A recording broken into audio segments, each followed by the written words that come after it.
meters, and at the moment it looks like the Americas, in the shape of Heather Kampf, the US mile champion, just easing ahead, and just behind her is Turono. Well, Turono isn't going off as we expected, but maybe this is just a casual start before she starts maybe putting the pressure down on the second or third lap. Well, it's a different tactic to the one the Kenyans employed at altitude in Nairobi when they broke the world record. Maybe they were listening to Ronald McIntosh. Maybe they want to keep it tight and break it only by 1 or 2 seconds. But, of course, it's a race. It's not necessarily a procession. But this is definitely a change of tactic here from Mercy Cherono. She's quite happy to let Kampf do all the hard work here. Kampf ran 4:07 in April, but Cherono is not interested in setting the pace. No, this is, well, this is totally unexpected, not only for us, but for the other athletes in the race. They must be thinking, well, this is not what we expected. Kampf now is leading and looking up at the scoreboard, looking to see where Cherono is. And Cherono is quite happy just to linger there in third place, just behind the Australian Zoe Buckman. Zoe Buckman, the 3-time Australian champion and semi-finalist at the last Olympics. So she's a very, very good runner too. The Australians, I think, were hoping maybe to get third place, but if this race develops like this, they may even get a little bit higher in the placings. It's not that slow though, Steve. Just under 68 seconds for the first lap. Still fairly respectable. Yeah, I think it is, but what I think we thought we were going to see, Peter, is a charge from the Kenyans from the word go. But they're actually using their heads to a certain extent by not taking up too hard and maybe allowing the others to use them as a pacemaker for the other legs of the relay. Exactly, Steve, because it's going to be unfamiliar territory in context of this race for Kampf and Buckman, because they would have been the ones trying to hang on to the coattails of the Kenyans. That's what the conventional wisdom suggested. But Cherono has turned that completely on its head, and she's the one hanging on the shoulder as if this were an individual 1,500-meter race. And just looking at the timings as they go through, just around about 2:17, just to give you the numbers there, 2:16 would be on course if all of them were to run 4:15 for the world record. So they are still on world record pace. What's fascinating, Steve Ovett, will be to see at what stage, as she surely will, at what stage Mercy Cherono will hit the front and say, right, now I'm getting serious. Well, it looks like she just heard you, really, because as you said that she's come through and moving ahead. And as Peter said, this might be the right way to do it. You know, just take it easy, just keep the rhythm going, just do enough to get close to that record. And really, she's starting to move very, very well now out in front. Zoe Buckman, the Australian, just tagging her as best she can. Just behind her, Kampf, who led for the first couple of laps of this race, now just finding herself losing a little bit of ground to these two in front. But Buckman really is running well. She's decided not to go back and rest on the heels of the Kenyan, but to move up and maybe just give herself a bit of a chance at the changeover of giving the Australians the lead for the first time in this race. 64 seconds that lap, a definite speeding up. You can see that. Look at Cherono. Her arms are working hard, her legs are pushing hard. But Buckman, though, as I say, semi-finalist at the Olympics, is no mean performer. Although her style looks totally different, she is still keeping up there. And just beginning to suffer a little bit now, perhaps, as Cherono tries to pull it on, but she is hanging tough, remaining right in contention with Cherono, and on the shoulder, perhaps threatening to pass. Well, it's, now we're coming up to one of the strange changeovers. It's just at the beginning of the home straight. Cherono is working hard. She can see her teammate just in front of her now, and the batters are going to be changed over, obviously, with Kenya in front, Australia second, and America third. But look at the time, 4:06. The record's going to be annihilated. Absolutely nothing in it between the first change and picking up the running for Kenya is Faith Kipyegon. Right on her heels for Australia is Bridie Delaney. We mentioned or pondered whether changeovers would be something of a problem, and the USA lost significant time as Katie Mackey picked up the baton from Kampf.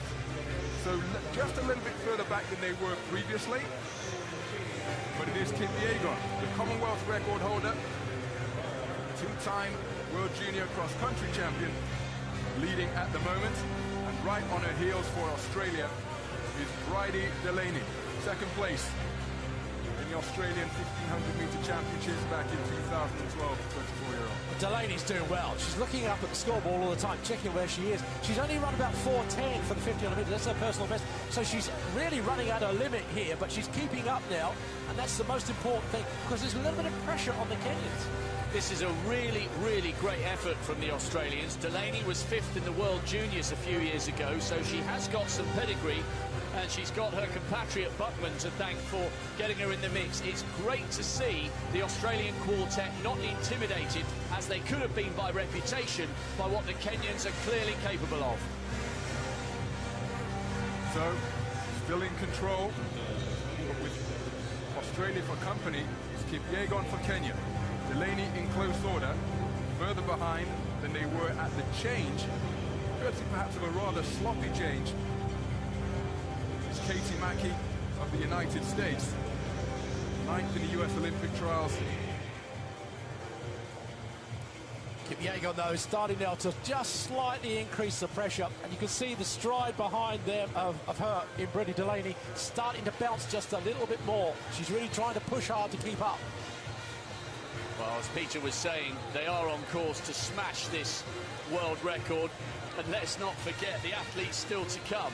Irene Jeligat, 4th in the world indoors in Sopot, and then Helen Obiri, who's in cracking form. She will anchor the Kenyans home. Well, Bridie Delaney hanging tough. The lead just beginning to grow a little bit now as Kipyegon puts the hammer down, and she is looking incredibly comfortable. It's a really brave run, this, from Bridie Delaney. 4:10.32, 4:10.32 is her best, so she's running right on the edge of her abilities, and she is hung tough to give Australia a good lead ahead of the USA in 2nd place in pursuit of what we assume will be 2nd place on the podium, and it could well be an area record for the Aussies if they can continue at this type of form. Well, now the race takes on a slightly different dynamic, Steve Ovett, because it now becomes a time trial, and we know the quality of the Kenyans, but it might not necessarily be as easy as being able to run the time. They're now on their own, isolated, and their last 2 athletes are going to have to run a time trial. Yeah, but you've got the calibre of someone like Obiri running in the next couple of legs. I think, as Peter said, there's no question about they're going to get this world record, because these women now, I think, are determined to make a show of it here. After taking that first leg so casually, but even so, they were still under the world record pace, and now they're starting to push it on. Well, the athletes getting ready for the changeover from 2nd to 3rd. It's just around the 200-metre start, so again, an unusual position, an unfamiliar territory for these athletes to be in.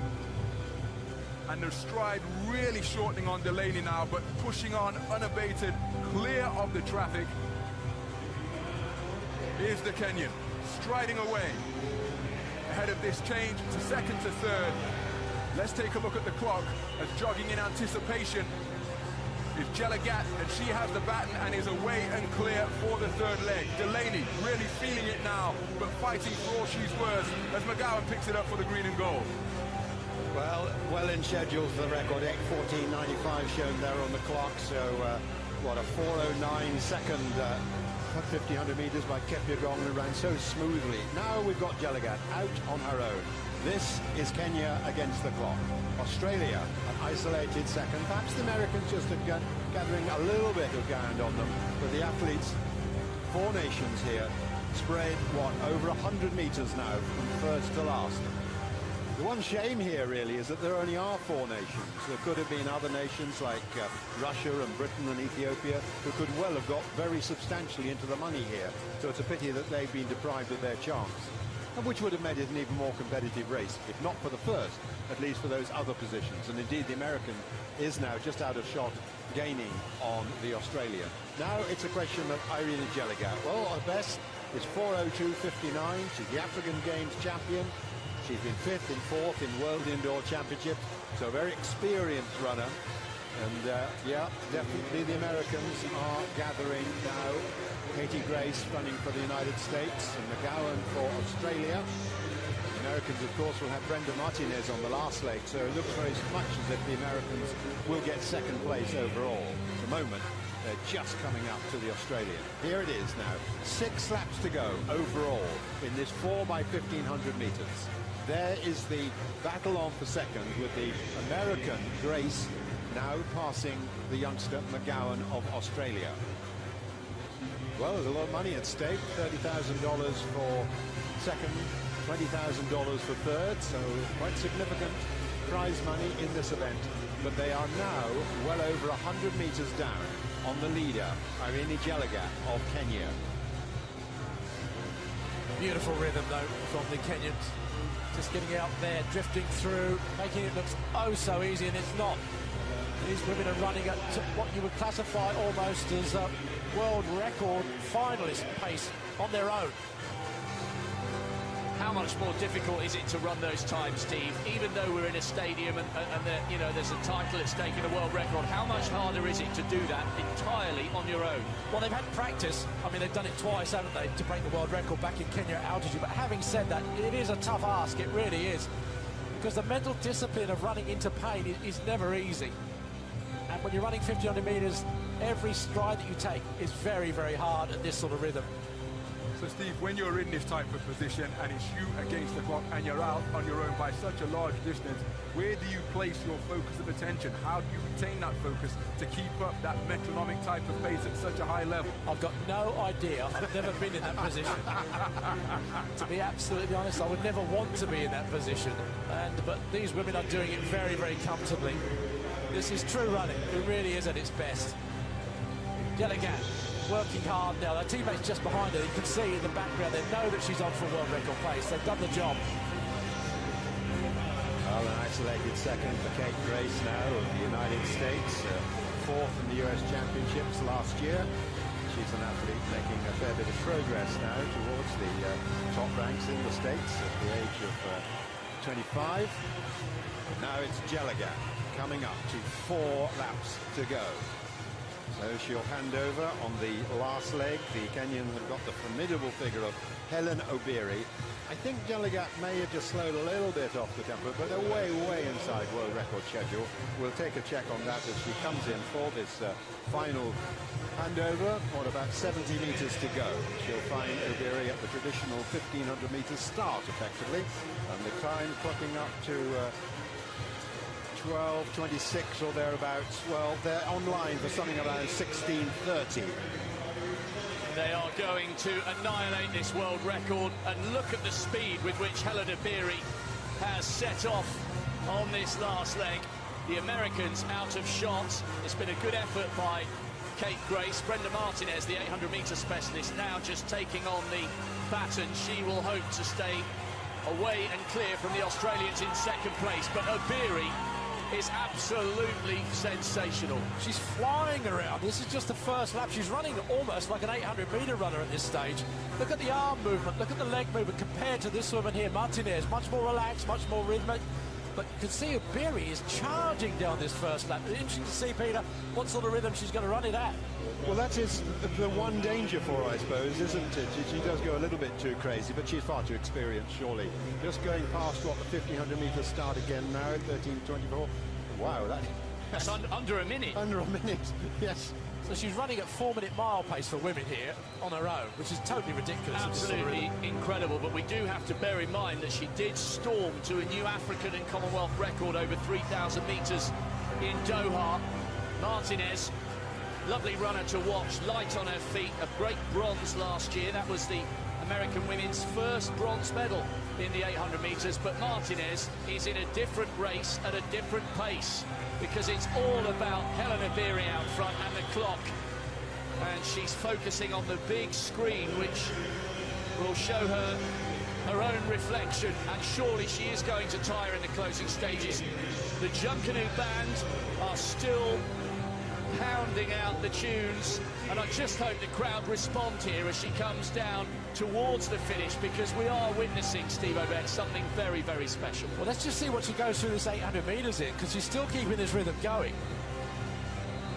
Well, I reckon that's about a 2-2-2-3 800 metres she just run there. Yeah, she settled down a little bit. That was probably a 65-second lap, but it's still very quick. Martinez going well in second place. She's quite a way clear from Melissa Duncan. Duncan's not a bad athlete, around 4:08 earlier this month for a new PB, fourth in the World Youth a few years ago. There is the Australian, miles clear of the Romanians in third. And in fact, talking about the Romanians, it's not inconceivable that they will in fact be lapped, because here comes Abiri, and you can just see Simovic in the she's just out of shot at the moment. But this is an incredible piece of middle distance running from Hellen Obiri, bronze medalist in the 1500 metres last year. Sensational. Now the bell then, the final lap in the women's 4x1500 metres.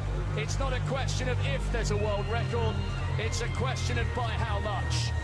The Kenyan quartet have stormed their way round. Hellen Obiri, bronze medalist in the 1500 metres last year, is tiring a little bit, but she's drawing huge inspiration from the crowd, from her teammates. Here in the Bahamas, we are going to witness something very special. The world record is outside 17 minutes.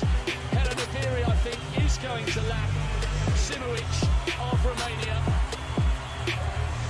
Even more motivation, and something at last to aim at for the woman who's been out front on her own, as the Kenyans are roared into the home straight here. This crowd are more used to watching sprinting, but they are responding to the excellence that they've witnessed here tonight. An incredible performance, a new world record. It's not just been beaten, it's been obliterated. 4 Kenyan queens have lit up this balmy Bahamian night in the Thomas Robinson Stadium. We have witnessed magic. And there you have it.